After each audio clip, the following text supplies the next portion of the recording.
It's simple time and this is Chef Tatong and today magluluto tayo ng isang festive dish. Kaya let's start cooking! Simpol, luto na, ha-ha.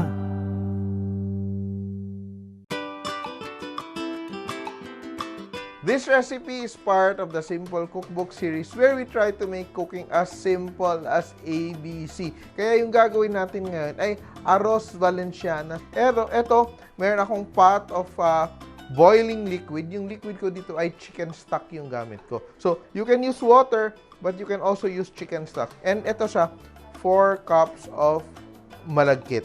You can also have a combination sticky rice and regular rice. So, yung gagawin natin, di ba, kumukulo na akong chicken stock. And meron akong malagkit dito na I've already rinsed and drained. And I will just add it to my pot of boiling liquid. So, parang saing lang, normal na saing. So, it cooks quicker, no, pag medyo mainit na yung tubig natin before we add our rice. And I will just season with salt.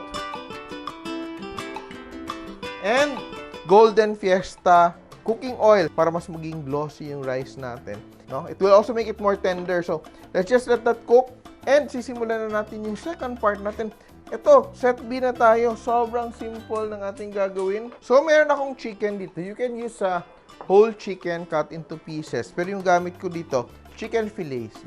Before starting, I already salted my chicken. Around a teaspoon of salt and just let it rest. And I will be ready to saute now. So, garlic. Wow, sobrang bango. Onions. Chorizo. So, I'm using here chorizo Macao. You can use chorizo Bilbao. Yan. Yan. And I will add my chicken.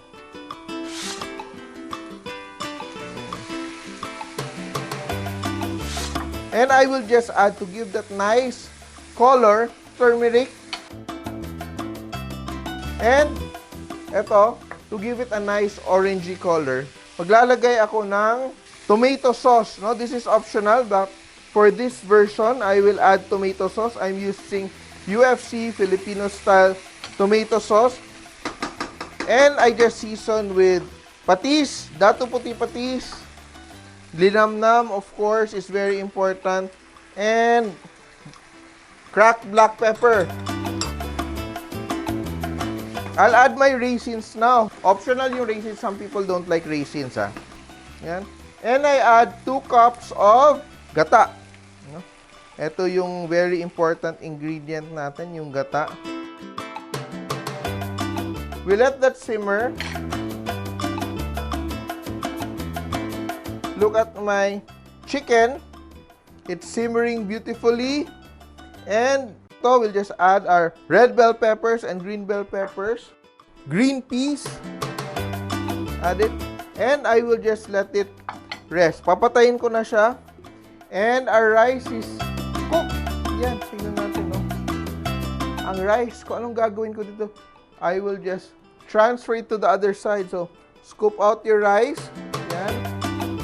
And mix, combine. Yan. And we just let all the rice absorb. Hindi tayo nag-worry na magiging hilaw yung kanin natin kasi actually, luto na yung ating kanin. Gagawin natin dito, tatakpan lang natin yung ating pan and just let it simmer. No? Ipapain-in natin. The rice will continue to absorb all the nice coconut. And tingnan natin yung ating Arroz Valenciana. Look at that, nakikita natin. Nagre-render na ng oil sa gilid. What you can also do is, you can also put it in another pan. Then, you line it with the banana leaf. Yan.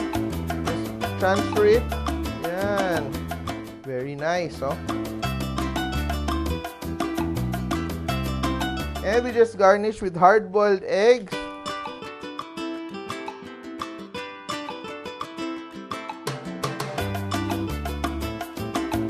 Try this at home. Introduce this dish to your family. For the next generation, mga bata, makilala nila itong Arroz Valenciana. Our own version of the dish, Tandaan nyo, kahit sino kaya magluto, basta simple!